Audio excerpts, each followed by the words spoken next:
नमस्कार, आपका बात पच्चीसी में स्वागत है। तो बात पच्चीसी में आज हम एक त्रासदी की ओर लौटते हैं, जिसके अवशेष, जिसके प्रभाव आज भी हैं, कई पीढ़ियों तक रहे हैं। 40 साल गुजर चुके हैं, आगे भी रहेंगे। और वो घटना है पूरे 40 साल पहले की।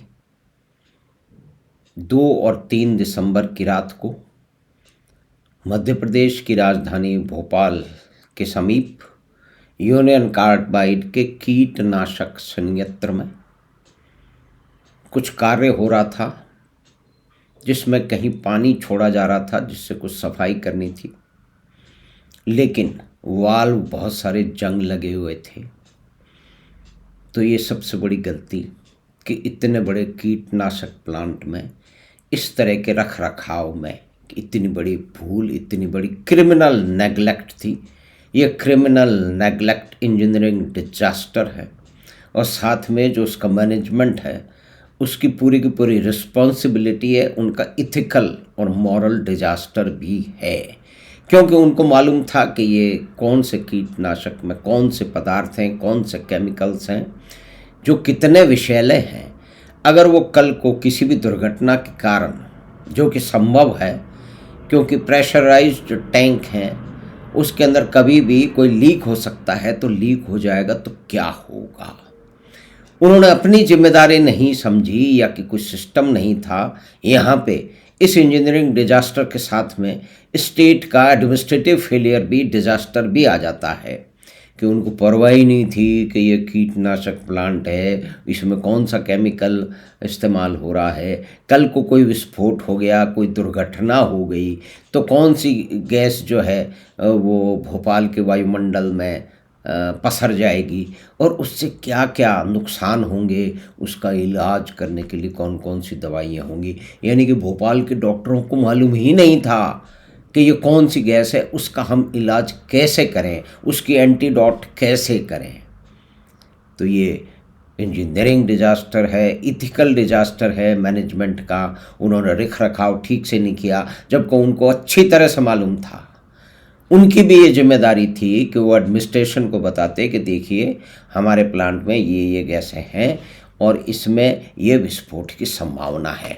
अगर उन्होंने भेजा भी है, लेकिन सरकारी फाइलों में देखता कौन है।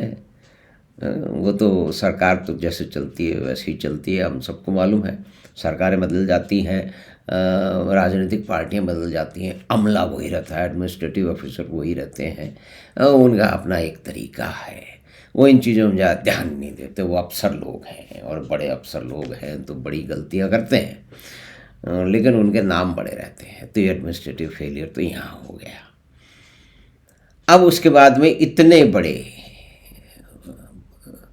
त्रासदी के बाद में उसको देखने समझने के लिए सारी दुनिया में हल्ला मच गया। उस समय जो लोग थे जिन्होंने ये त्रासदी भुगती है, उसमें से कुछ लोग जीवित हैं जो बताते हैं कि हमें तो समझ में नहीं आ रहा था कि ये सफ़ेद सफ़ेद धुआं हमारे कमरे में कैसे घुस गया है। मेरा नवजात जो बेटा है, शिशु है, वो इतना रो क्यों रहा है, मुझे इतनी खांसी क्यों आ रही है। लेकिन संयोग था कि वो बच गए। लेकिन उन्होंने बहुत से बात कहते हैं कि हमें इतनी पीड़ा देखी है, इतना दुख देखा है, अपनों के जाने की त्रासदी हमने झेली है। अच्छा,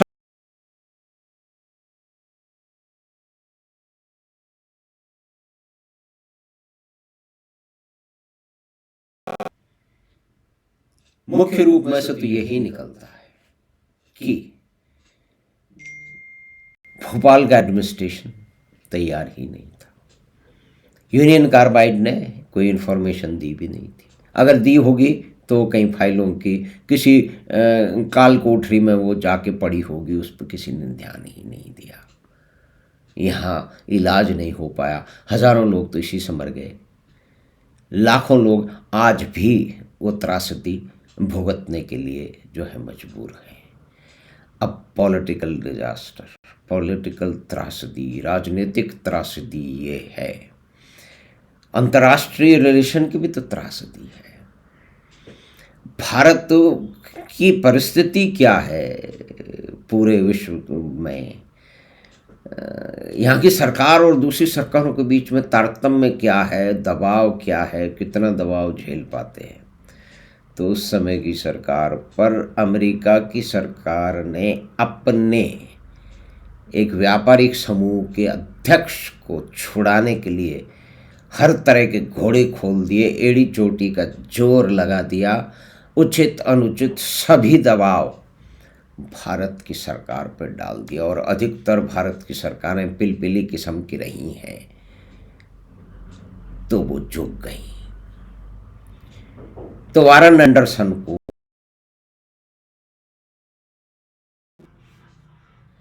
बंदी बना लिया था, मध्य प्रदेश की सरकार ने एक गेस्ट हाउस में रख दिया था। वहां से उसको एक गाड़ी में भोपाल के कलेक्टर और एसपी ले गए और मध्य प्रदेश के मुख्यमंत्री महोदय के विमान से दिल्ली भेज दिया और वो वहां से अमेरिका के लिए उड़।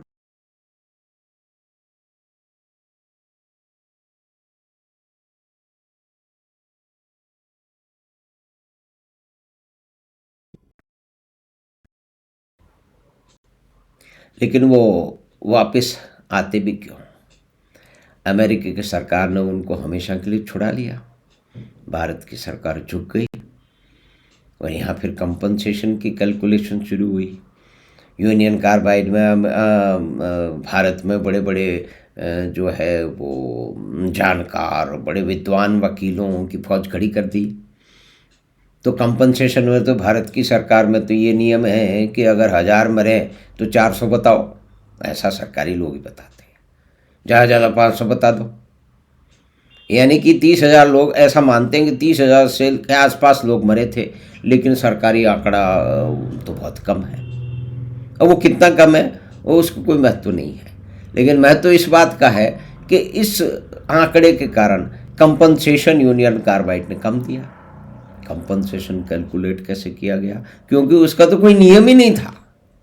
भाई इस तरह का डिजास्टर होगा, कोई भी भारत की कंपनी या विदेश की कंपनी या सरकारी कंपनी में इस तरह का कोई जो है वो त्रासदी होगी, इस तरह की कोई दुर्घटना होगी, तो पीड़ितों को कैसे कंपनसेशन मिलेगा, इसका कोई नियम कायदा ही नहीं था। अब देखिए कितने साल हो चुके थे हमको स्वतंत्र हुए हुए, लेकिन बहुत सारे कहते हैं ना कि डोमिनियन स्टेटस मिला है, स्वतंत्र नहीं हुए थे पूरी तरह से। नेवी के फ्लैग पे यूनियन जैक अभी भी था और एयरफोर्स के जो है वो चीफ ब्रिटिश थे, 56 तक 57 तक थे। खैर वो अलग बात है। तो इस कारण जो कैलकुलेशन हुई कितना कंपनसेशन दिया जाएगा, तो यूनियन कार्बाइड द्वारा जिन लोगों को काम पे लगाया गया भारत में, विलक्षण विद्वान वकीलों को, उनके हिसाब से $3 बिलियन की जो है वो कंपनसेशन, क्षतिपूर्ति की जाएगी। लेकिन इसमें सिर्फ जितने मरे थे, घायल हुए थे, उन्हीं की संख्या थी।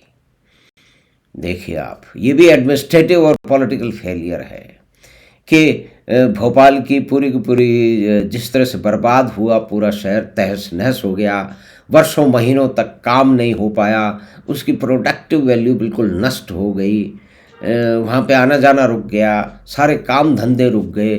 उसके कारण जो क्षतिपूर्ति हुई उसका कोई कैलकुलेशन, लेकिन कैलकुलेशन करता कौन? हमारे ब्यूरोक्रेट करते, जिनको कहते हैं कि वो इतने बुद्धिमान हैं कि दुनिया के सबसे बड़े बुद्धिमान लोगों में आते हैं, लेकिन परिस्थिति ये है कि नियम कायदा नहीं बना। कौन सा ये विस्फोट हो सकता है उसकी कोई जांच पड़ताल नहीं हुई। लोग अपनी कुर्सी पे बैठ करके, बड़े बड़े बंगलों में बैठ करके अपनी अफसरी करते रहे। तो भारत की ब्यूरोक्रेसी की एक ही वास्तविकता भी तो है कि जो भी डिपार्टमेंट होता है वो ऐसे ही चलता है। जैसे कि भोपाल गैस कांड में सरकार ने और एडमिनिस्ट्रेशन ने जिस तरह से रिस्पॉन्ड किया, उसी तरह से हर समस्या को भारत का तंत्र रिस्पॉन्ड करता है। जो फर्स्ट लेवल पे एडमिनिस्ट्रेटिव तंत्र होता है, पुलिस का भी तंत्र होता है, वो सब ऐसे ही करता है भाई साहब। तो ये एक काली सच्चाई है जिसे हमें मानना ही पड़ेगा, और क्या करें।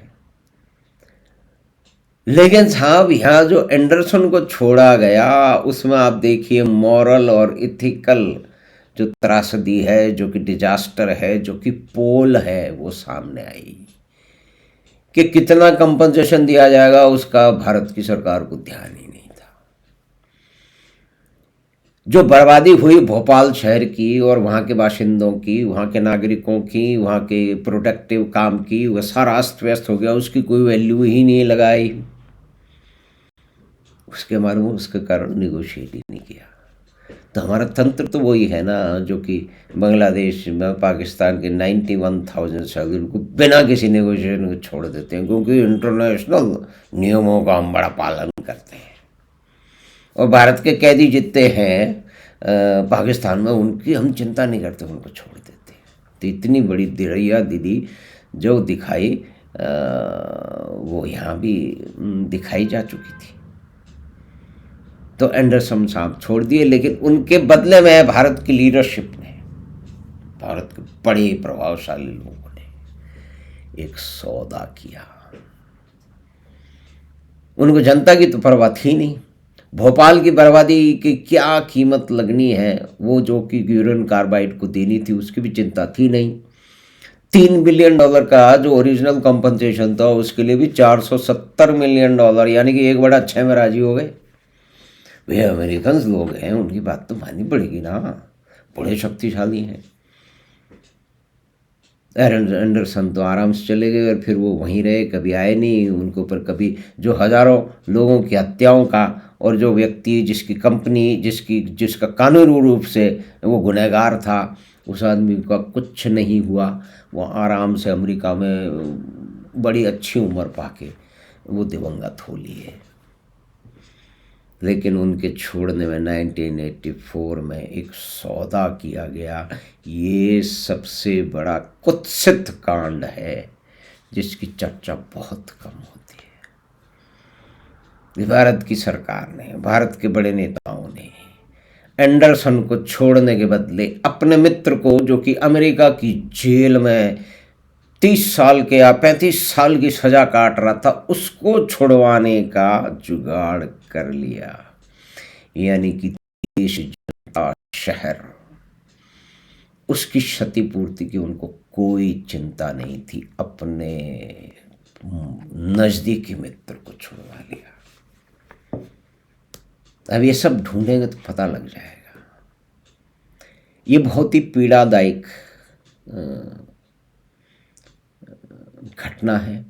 इसके विभिन्न आयाम हैं कि प्रोफेशनल जो है डिजास्टर, जो इंजीनियरिंग डिजास्टर है, इथिकल डिजास्टर है, एडमिनिस्ट्रेटिव डिजास्टर है, पॉलिटिकल डिजास्टर है, पॉलिसी मेकिंग डिजास्टर है, और अंत में देश के बड़े नेता किस तरह के सौदे करते हैं।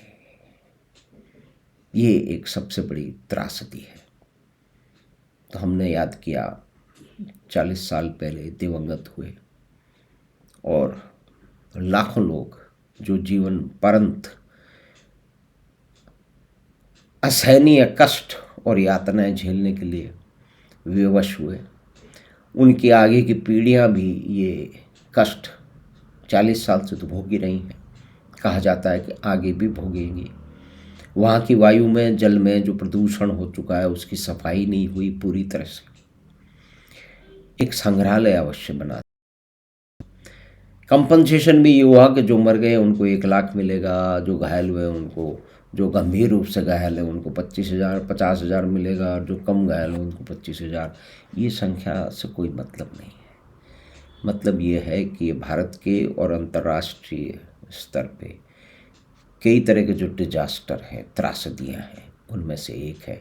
तो हम आज 40 साल बाद भोपाल में दिवंगत हुए और पूरे जीवन पर्यंत अनेक विवशताओं, अनेक पीड़ाओं को सहने के लिए विवश हुए लोगों को प्रणाम करते हैं, उनकी स्मृति को प्रणाम करते हैं। धन्यवाद, नमस्कार।